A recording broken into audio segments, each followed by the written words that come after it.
here alongside Jordan Gold and Miranda Ryder on the field. And Jordan, IU is coming off a tough loss to number 20 Stanford on Friday. Lost a stretch of 3 in a row. What can they do to turn things around and right the ship?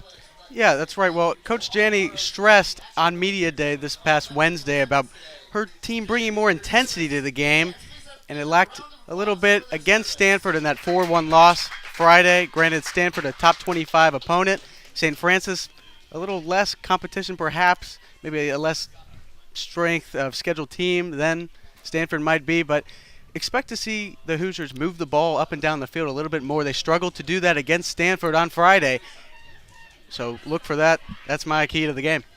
Should have a chance today against an unranked opponent in St. Francis. Only 3 more unranked games heading into the remainder of the season. Well, I mean, you talk about the strength of schedule and how good the Big Ten is in field hockey, and we expect to see Indiana grow a lot this year, playing a lot of tough opponents. And that's something you'd have to think. It does not get easier at all, Will. The only Big Ten team they play the remainder of the year that is unranked at this point in the season is Michigan State. Very tough road ahead for the Hoosiers. And Couch with a great move inside the box now. that ball's going the other way. Good move by Couch, but it wasn't enough. I like it, though. Coach Janney and the rest of Haley Couch's team here trying to get her involved in the game. As we know, she's a great player, of course, only a freshman this year. St. Francis, though, has a great freshman on their side as well with Atina Pajani. Well, yeah, Pajani, a native of Uruguay, been a special performer this year for St. Francis. Yeah, played on the Argentinian U18 national team last summer. So she's a great player, and St. Francis really recruits internationally. Yeah, they've got the Hoosiers trailing 2-0. Jordan, what did you see in that first half from the Hoosiers? Well, same song, different rhyme for Indiana as they find themselves down 2-0 after the first half. And yeah, I saw a team that kind of looked unbalanced and not stable at all. They definitely, St. Francis was keeping Indiana on their toes and running up and down the field, and St. Francis took advantage of the fast break as they scored. Really, that first goal from Rutherford was on the fast break, and that second goal from Olton got through the legs of an Indiana defender and under the goalkeeper's legs. So I expect to see Indiana come out of the second half with a spark. Yeah, Walker lining up again to take that corner. Leans in and takes a look, surveys the scene, and sets it up. Knocked down by Jackson. Handed off. There's a shot. And a goal! Kelsey Geist there with the goal for Indiana. That's her second of the season, and finally converts with her 20th shot of the year, and Indiana has now cut the deficit in half, Will. And a kind of a rare surprise perhaps for Indiana to score on a shot opportunity, and that's been a constant problem for the Hoosiers the last several years, being not able to convert and capitalize on those goal opportunities. Indiana's opponents are converting on shot attempts 14.3% of the time so far this season, compared to Indiana's 10.4% shot success heading into this game. Now, granted, part of this could be pointed to the quality goalkeeping Indiana has faced, as we've seen it with Elizabeth Dyer for all the first half, and only giving up her first goal here early on in the second half. But Indiana has, I mean, if you play in the Big Ten, a conference with very quality teams and quality goalkeepers, and you're going to have issues to score and convert goals sometimes. Yeah, it's the wave opportunities, and the Hoosiers again. There's a centering pass, and it's saved. That was in. Goal. It's Sierra Gerard. Just what I was saying. How about that intensity, Will? I mean, this team is looking totally different than the first half, and they're finally moving the ball and scoring, and the fast break. I mean, it's a very quick-paced offense right now, and they're not settling down. They're looking to attack on St. Francis, and they've now found 2 goals within the first 4 minutes of the second half. Indiana seeking their second win of the season and first at home all year, so Indiana looking to get something going and finishing the Hoosier Invitational with a victory. They're playing Miami of Ohio. Yeah, they have Miami of Ohio and St. Louis as their lone non-conference unranked games remaining. And they talk about a gauntlet of a schedule, as we talked about in the first half, Michigan State being the only unranked Big Ten team that Indiana faces this season. They're 9th of the game. Well, I'd be surprised if no one other than Nora Ocker takes the ball out for Indiana here. I would be too. And it looks like she's walking up. They're discussing a little strategy here. If I see anything other than a Ocker-Geis combination here, I'm going to be shocked. I might jump out of my seat right now. It looks like Geis has been the busy name and busy girl for Indiana this half as she constantly continues to get efforts on those penalty corners and found a goal earlier on in the second half. Of course, 2 goals for Indiana this half, 2 for St. Francis in the first half, and that's all we have thus far. And Geis is going to be someone who they need to go. Oh, and a goal! Guess who, Will? That's Taylor Swope finally breaks through, and she's got the tie-breaker.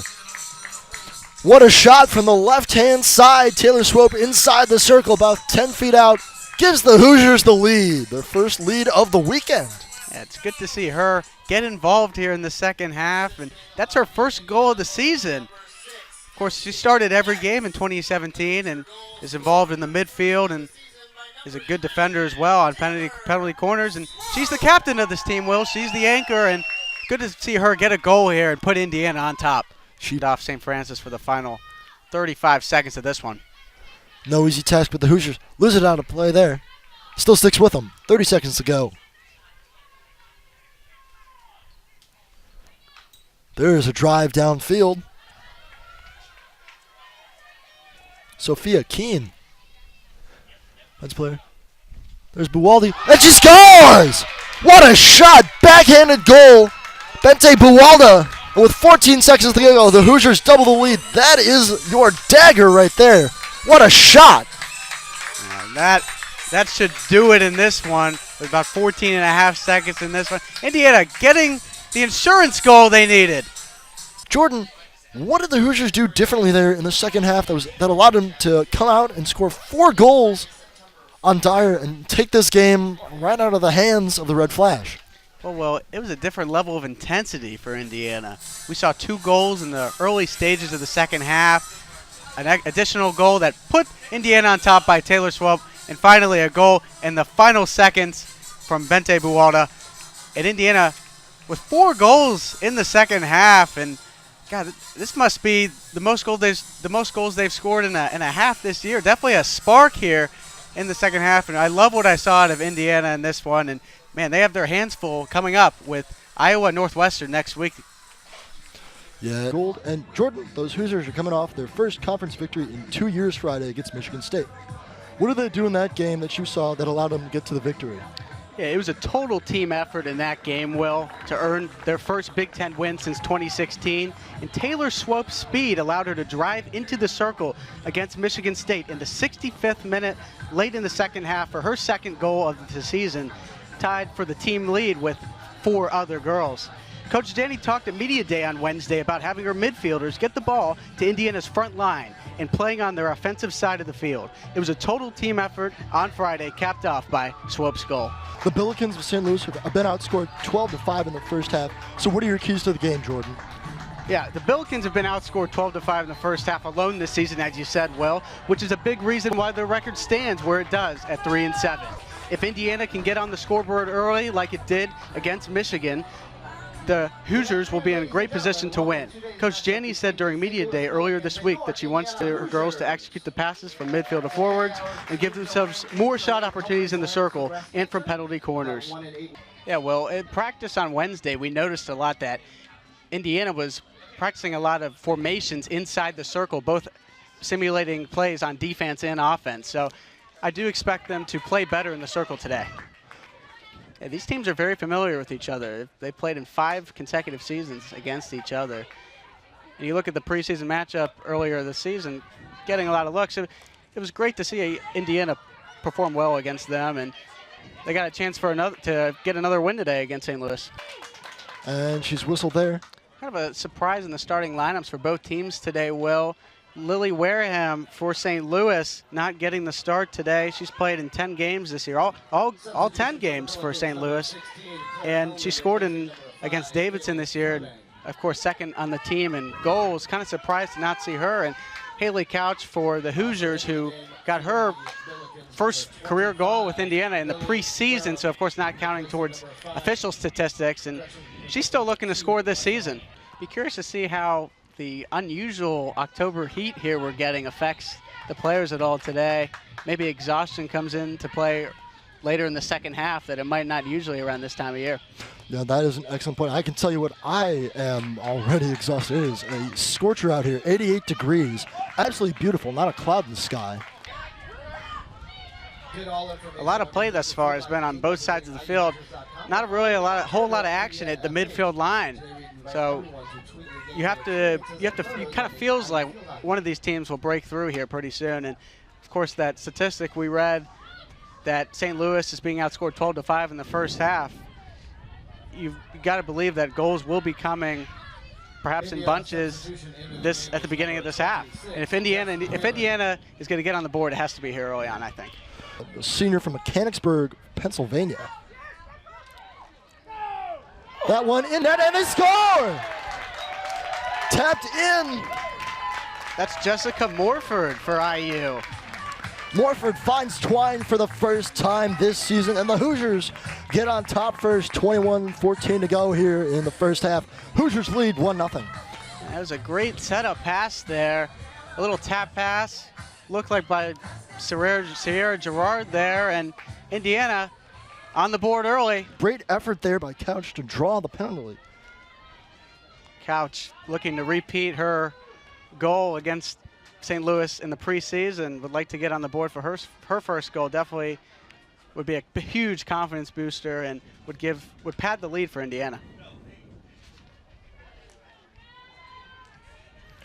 Bringing the ball in will be Nora Auker. She's kind of the go-to on these penalty corners for the Hoosiers.